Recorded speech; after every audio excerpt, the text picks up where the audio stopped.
Hello and welcome to the DSR Daily. Another great day here in paradise. I'm David Rothkopf, joined by Riley Fessler. How are you, Riley? Enjoying paradise. Enjoying paradise. Washington, D.C. is paradise, folks. You should come here. What a place. A nation of philosopher kings where people sit and think what is best for one another. And then they completely ignore that and do something well, never mind. And also joined by Minna Stein. How are you, Minna? I just found out I live in paradise. You do. You live in paradise. In one of the up and coming neighborhoods of paradise. I live personally on the suburbs of paradise, but that's a whole other thing. What's the story, Minna? Just tell us a story. Tell us something about what's happening in the world today that will help us understand where we are and how our brief existences on this planet are going before our inevitable doom. All right, keeping it light on this Tuesday morning. Yeah, exactly.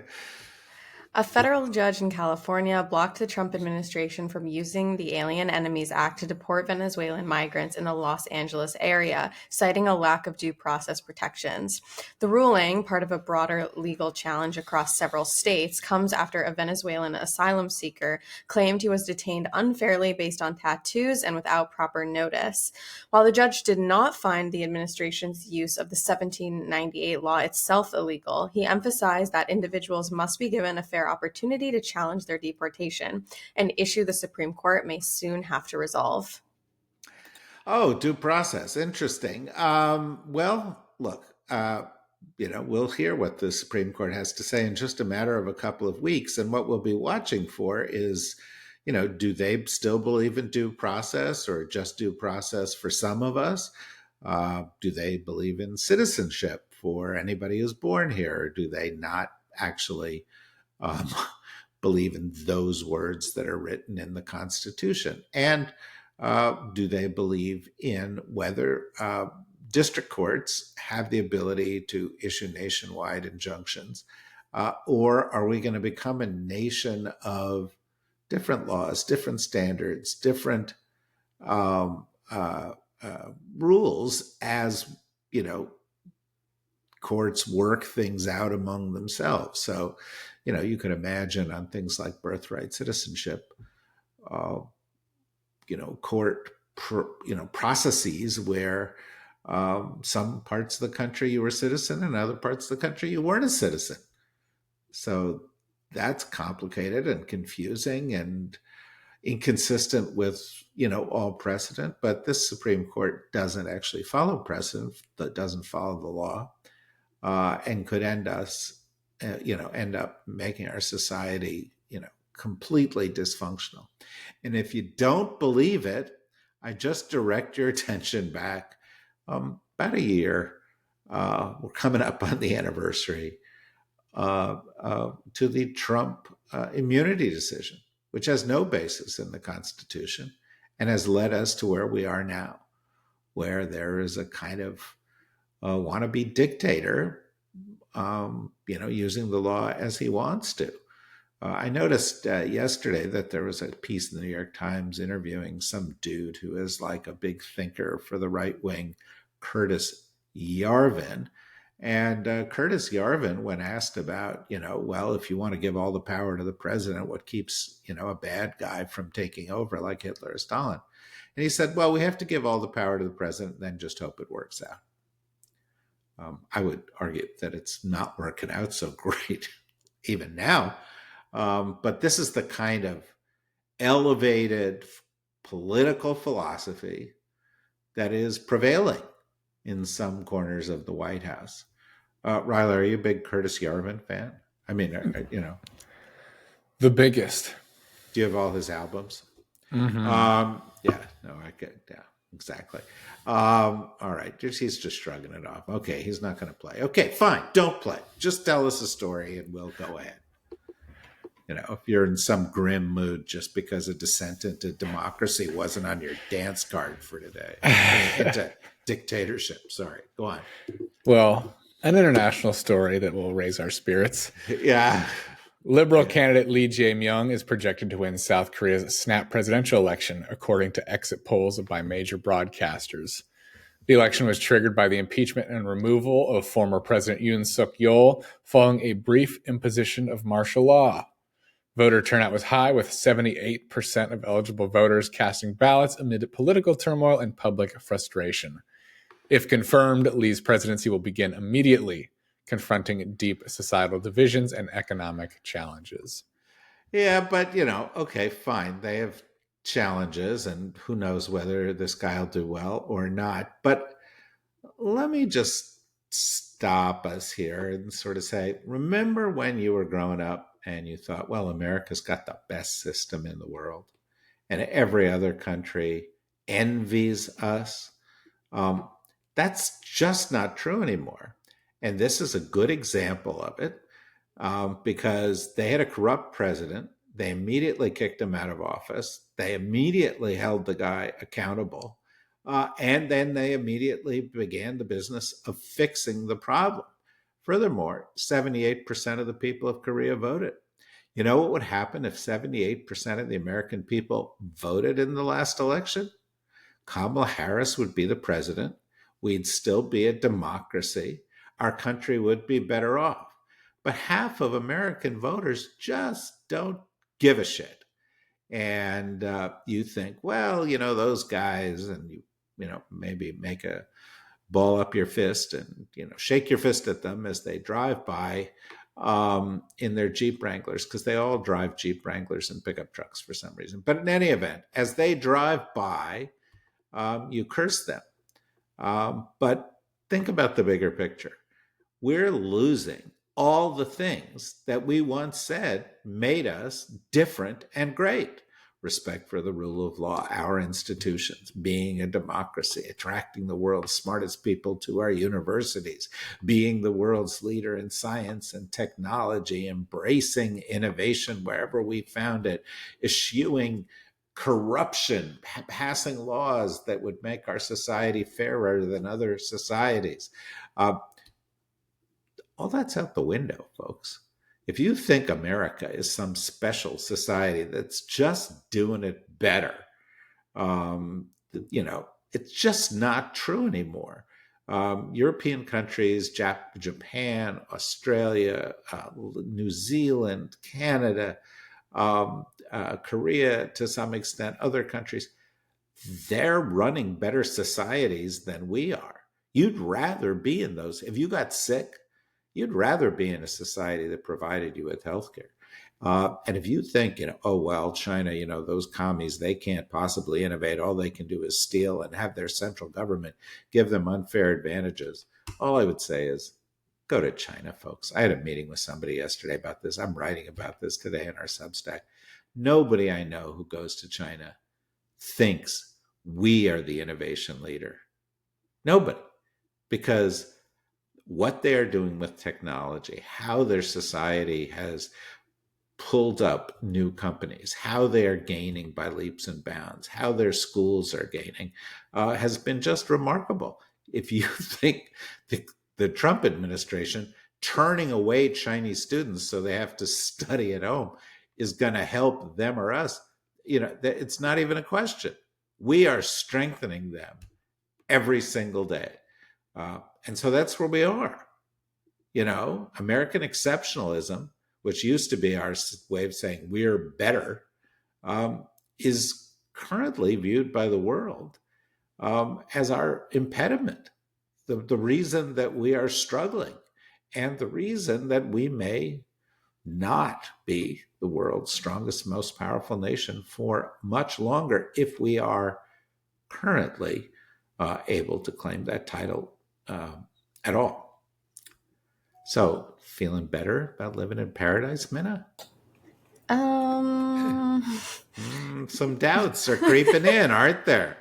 You're like, wait a minute, that's not what I was promised by my parents. You should get on the phone to your parents right away and just say to them, hey, parents, you said this was the best country in the world. What the heck is going on? Blame them.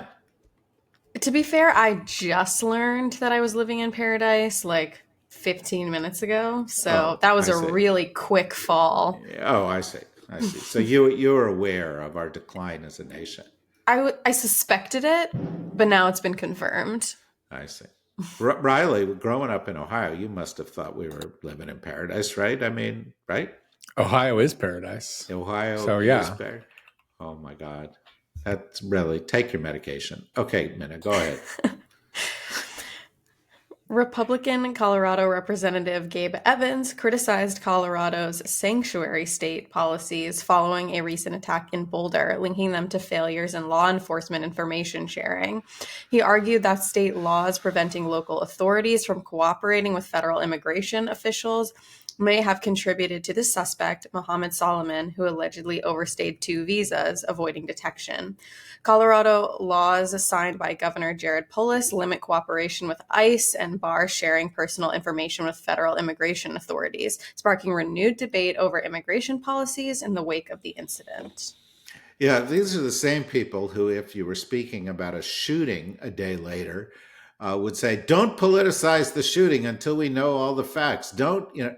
But when it suits them, they like hop on it, and this is just a case of them hopping on it and saying, "Hey, this is the problem with this policy."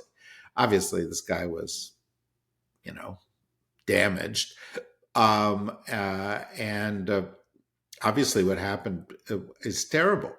But if you think, you know, cooperating with, America's new Gestapo and ICE is going to solve your problems when they're rounding up people who haven't done anything wrong, sending them to countries they didn't come from, ignoring due process, I think you're missing the point here. Okay? Yeah, stuff has got to be fixed, but the way it's being fixed isn't actually making things better, which, by the way, I point out, is actually the purpose of fixing something. Riley?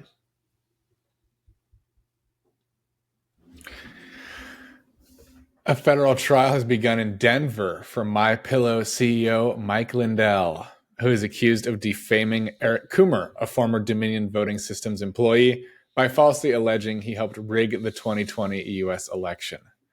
Coomer claims the accusations destroyed his reputation and led to credible death threats, portraying him as part of a vast conspiracy. The lawsuit is part of broader legal actions by Dominion against Trump allies who spread baseless claims of election fraud. Lindell, who continues to promote these conspiracy theories, is expected to testify in the trial overseen by Judge Nina Wang. Take his money, take all his money. Does he have any money left? I don't know if he does. Are people buying those pillows because they're right-wing pillows, they're Republican pillows, they're right-leaning pillows? Doesn't that put a crick in your neck when you're sleeping on a right-leaning pillow? I don't know. But take his money. We really need, if we're going to get things right again in this country, to hold people accountable for lying in public, particularly because they did so in a way not just to defame this guy, but to try to call into question fair elections. That there was a seditious goal associated with their slanders on this guy. And so it's really important that people understand that they can be held accountable. Rudy Giuliani understands. Mike Lindell needs to understand.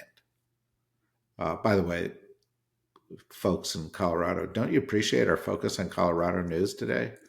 It's part of our effort to connect with all parts of this great nation, great-ish nation. Okay, good. Okay, good probably isn't the right word. We're trying. Some parts of the country are trying. A few parts of the country, never mind. Minna, just save me from this. Our fine nation. Yeah, right. Our mid nation. We're mid. That Riley mid means kind of average. That's the way the kids are. I'm hip with the lingo. Yeah, I just wanted to, because once you hit your late 20s, that part of your brain stops functioning. Minna's still not quite there. She's still sort of natively hip. Yeah, I wouldn't know about being not cool because Yeah, I'm because you're so cool. still so young. You're so cool. And Riley's from Ohio, and there was literally never anybody cool from Ohio. I don't know about that. Yeah, okay, Neil go on. Armstrong's cool. Oh yeah, that's Ohio cool. The Wright brothers are cool. That's yeah. Okay, I think you've made your case. You could have said LeBron.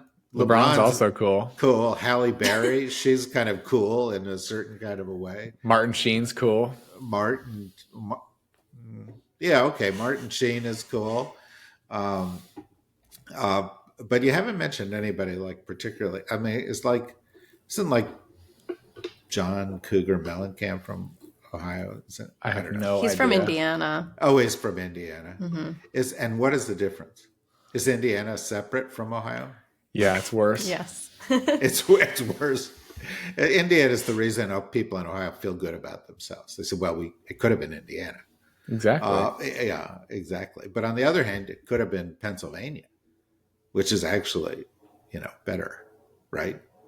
No, Riley doesn't accept it. No.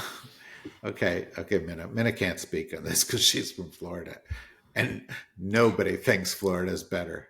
And there's no cooler place to be from than Florida. So Exactly. I beat Okay. you both there. Yeah, well, let me tell you something. I'm from New Jersey. I mean, I was born in Illinois, but I grew up in New Jersey, and New Jersey is actually cool.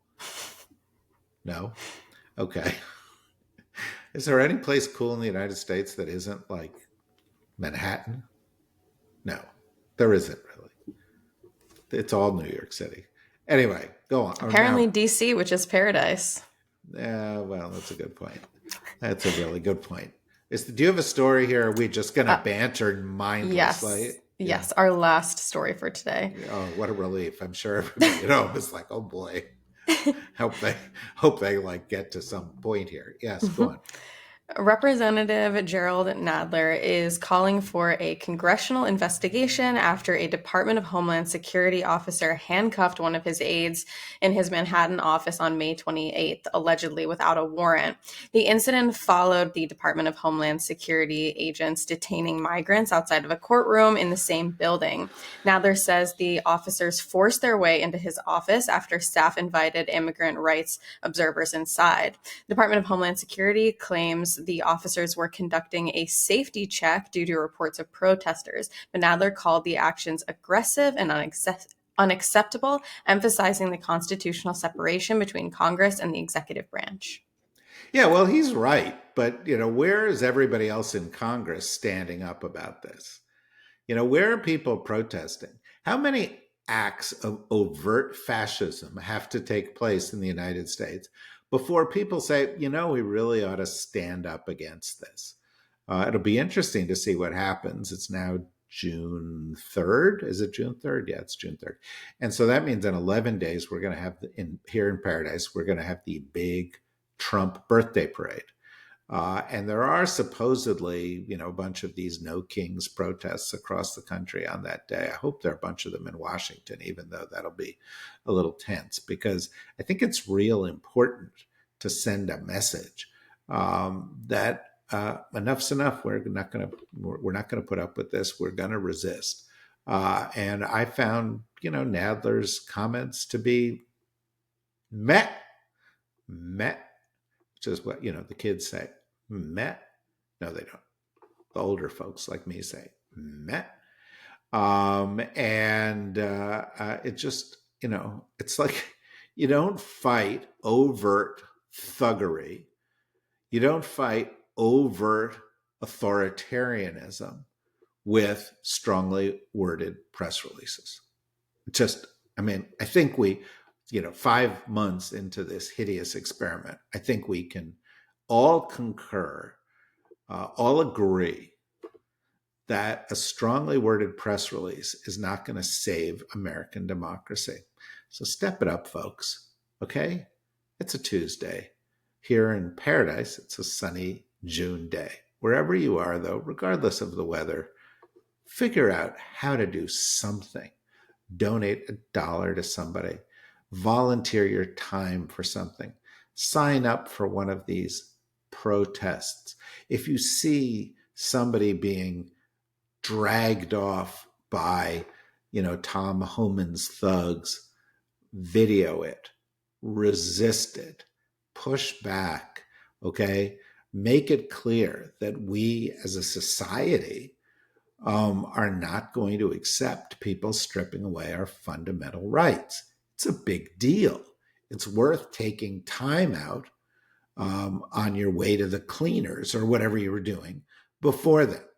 Not that going to the cleaners is bad. I think we all would like to see people wearing, clean clothes. Riley, nothing, never mind. Anyway, that's it for us today. We've got all of our usual podcasts here at the DSR Network. Most of them are much better behaved than this one. So, go and enjoy them. And if you like them, become a member. Go to the dsrnetwork.com, click on membership. For less than the price of a latte per month, you can support us. By the way, I say a latte per month because somebody once told me it was less than the cost of a latte.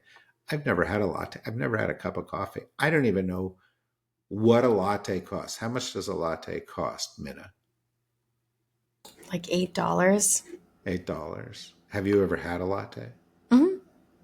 See, you're very sophisticated. That's why Riley and I look up to you.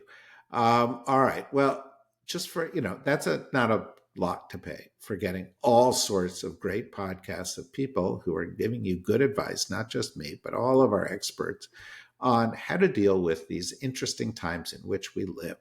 So until the next time, thank you, Riley. Thank you, Minna. Thank you, everybody. Bye-bye.